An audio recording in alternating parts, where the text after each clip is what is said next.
আমার গল্পের নাম অদ্ভুত ভালোবাসা। একটি বিয়ে বাড়ি। বিয়েটা হলো জিহোপ ও লিজার। সেই বিয়ে বাড়িতে লিজার একমাত্র বেস্ট ফ্রেন্ডটি লিসার সাথে সাথে আছে। জিহোপেরও একটা বেস্ট ফ্রেন্ড আছে, জাঙ্কুক।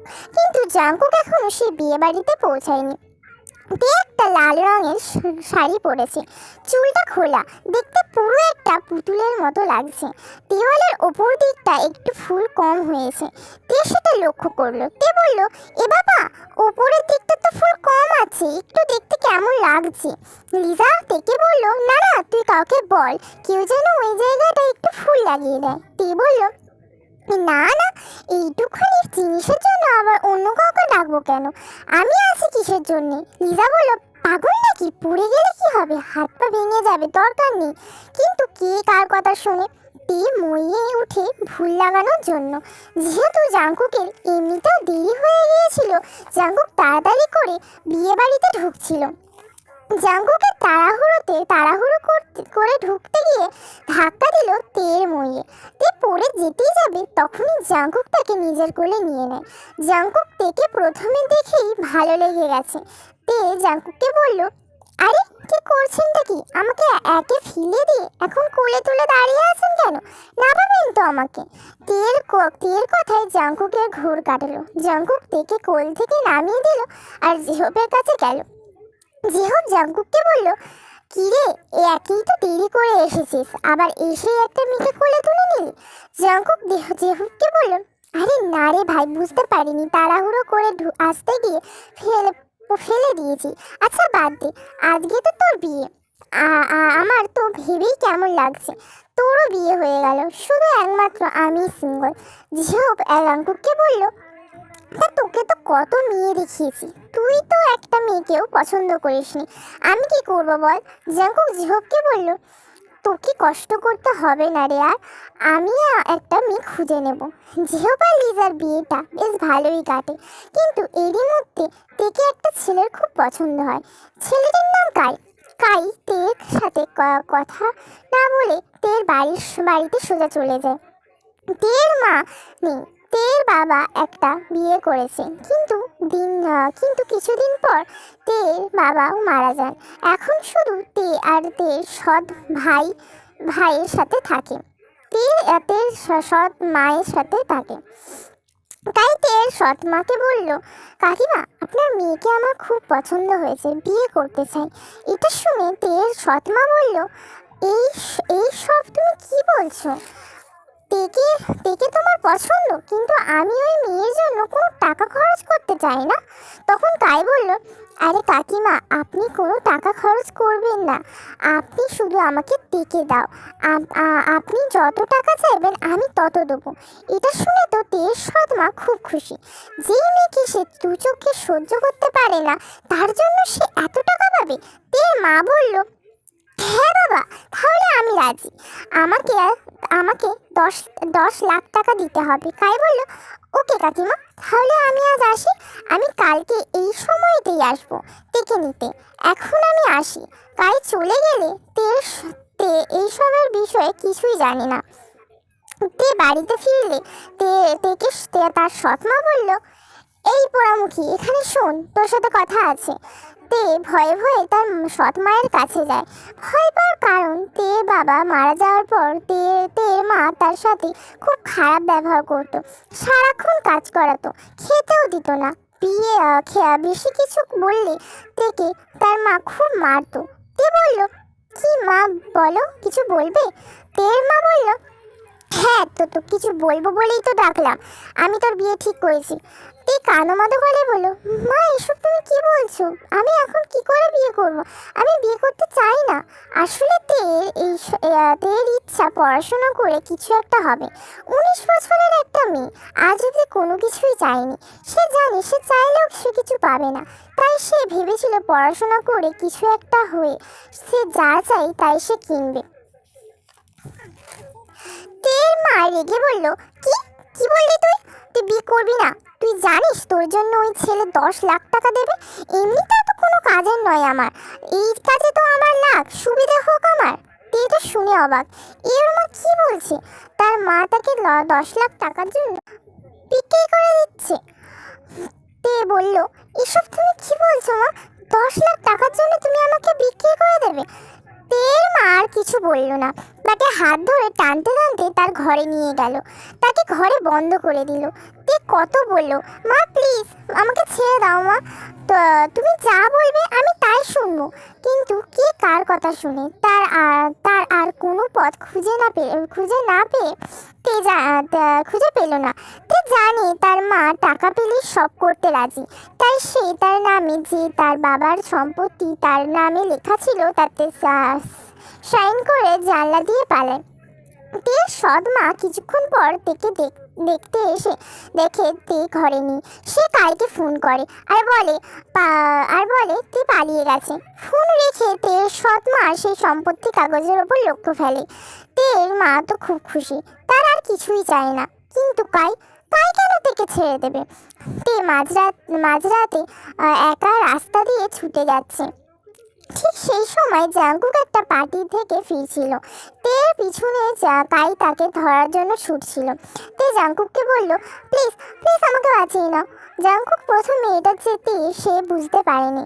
তখন সে দেখলো যে এটা তে। সে বলল, তুমি তুমি এখানে কি করছো এত রাতে? আর কে বা তোমাকে পিছু করেছে? এটা বলতে না বলতে সেখানে কাই পৌঁছে যায়। জাঙ্কুক কাইকে চেনে আর কাইও জাঙ্কুককে চেনে। তখন জাঙ্কুক কাইকে বলল, যদি নিজের ভালো চাস তো এখান থেকে চলে যা, না হলে তোর জন্য ভালো হবে না।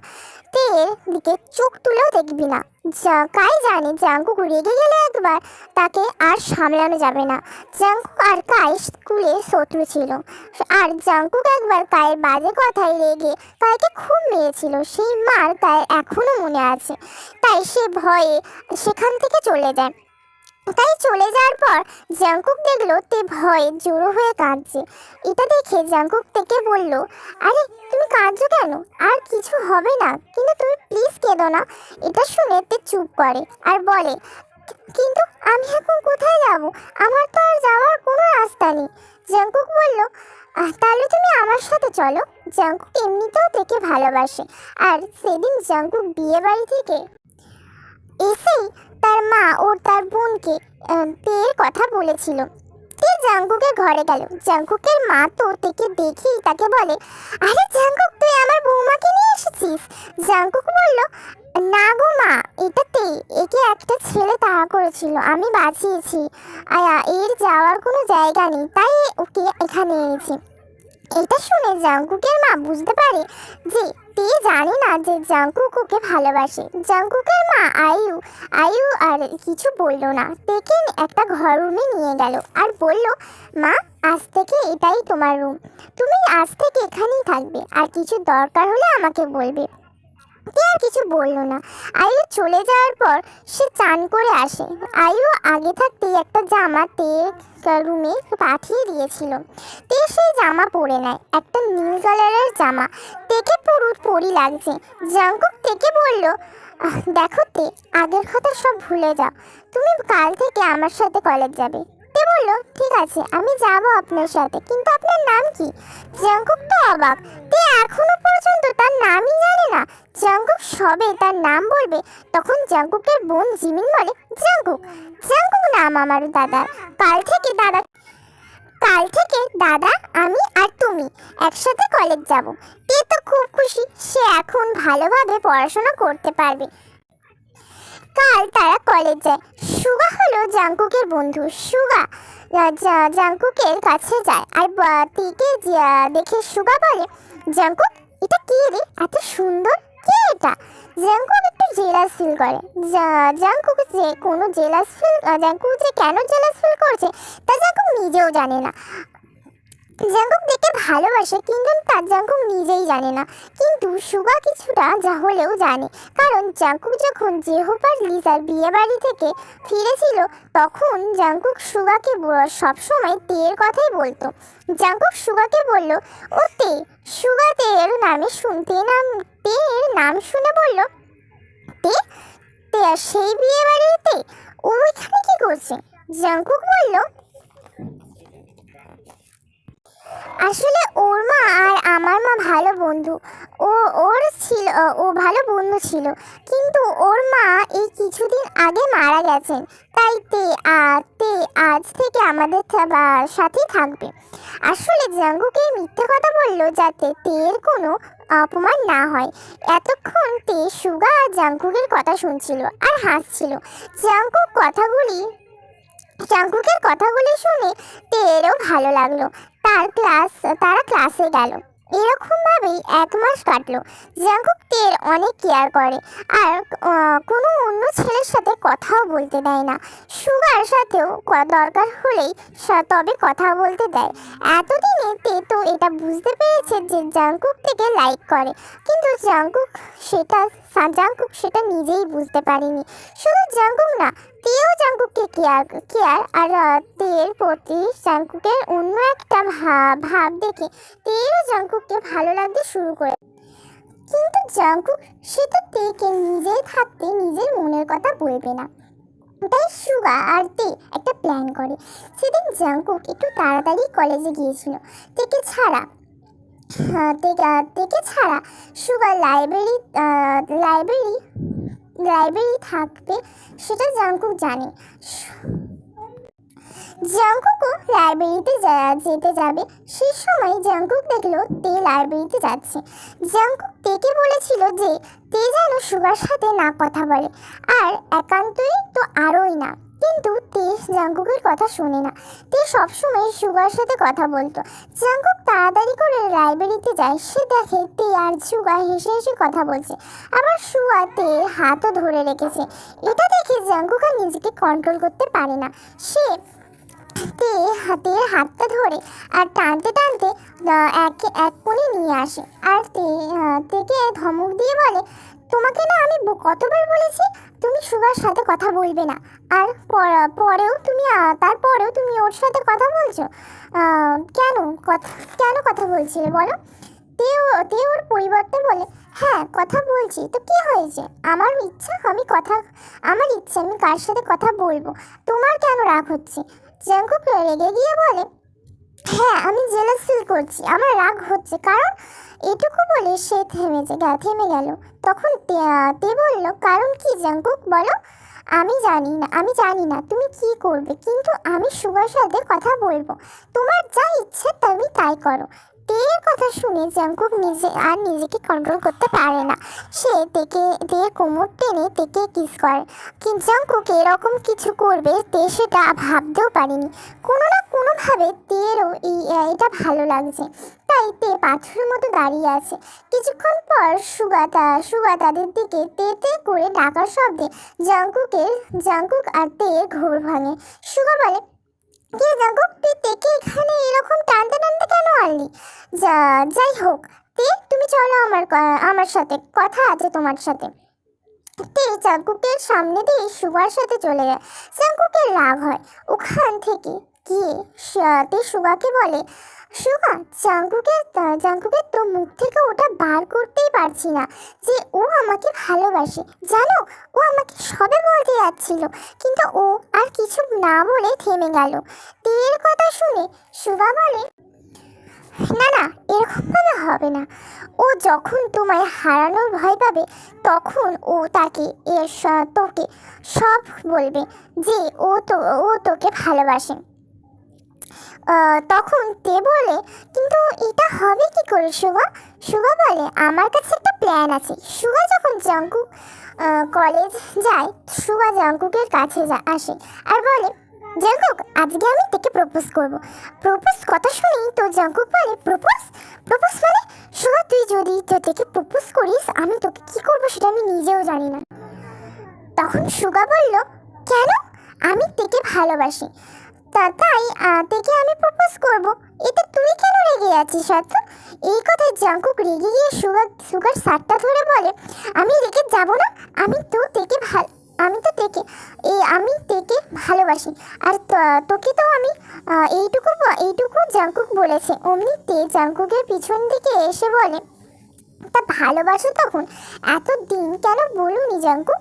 জাঙ্কুক তেকে দেখে ছুটে গিয়ে তেকে শক্ত করে জড়িয়ে ধরে আর কাঁদোমাদো বলে, তে হ্যাঁ লাভ ইউতে। আমি সত্যি বুঝতে পারিনি যে আমি তোমায় কখন এত ভালোবেসে ফেলেছি। কিন্তু এই সুগা, সে তোমায় ভালোবাসে এটা কি করে বলতে পারে? ও, আমি ওকে শেষ করে দেবো। তে জাঙ্কুকের কথা শুনে বলে, আরে দাঁড়াও দাঁড়াও, আমরা তো অ্যাক্টিং করছিলাম।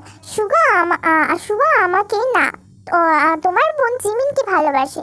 আমরা তো শুধু তোমার মুখ থেকে সত্যি কথা বের করানোর জন্য এই নাটকটা করলাম। জাঙ্কুক তের কথা শুনে বলে, নাটক? নাটক করছিলে তুমি আমার সাথে? গেম খেলছিলে তাই তো? ঠিক আছে, বিয়ের পর আমি তোমার সাথে গেম খেলবো। তে জাঙ্কুকের মুখে এরকম কথা শুনে তে লজ্জা পেয়ে যায়। সুগা বলে, জাঙ্কুক তাহলে তোর আর তের সেটিংটা তো হয়ে গেল, এবার তুই প্লিজ জিমিনের সাথে আমার বিয়েতে কোনো বাধা দিস না। জাঙ্কুক সুগাকে জড়িয়ে ধরে বলে, আরে হ্যাঁ হ্যাঁ, তুই আমার এত বড় হেল্প করলি, আমার থেকে আমি পেয়েছি, আর আর কিছু আমার চাই না। আর এমনিতে জিমিনও তো তোকে ভালোবাসেন তাই না? এখানে জিমিনও ছিল। জিমিন জাঙ্কুকের কথা শুনে লজ্জা ও খুশি দুটোই পায়। তার চারজনই খুব খুশি। যেহেতু জাঙ্কুকের মা আয়ু থেকে আগে থাকতেই বৌমা ভাবতো, তাই আয়ু রাজি হয়ে যায়। আর আয়ু সুগাকেও জানে, তাই সুগা আর জিমিনের বিয়েতেও আর কোনো আপত্তি করে না। তাদের একই সাথে বিয়ে হয়। বিয়েতে তারা খুব মজা করে। জাঙ্কুক তার তেকে পেয়েছে, আর সুগা তার জিমিনকে পেয়েছে। তাদের আর কি চায়? এমনভাবেই তারা সবসময় একসাথে থাকবে আর সুখে থাকবে। আমার গল্প এখানেই শেষ। Stay good forever.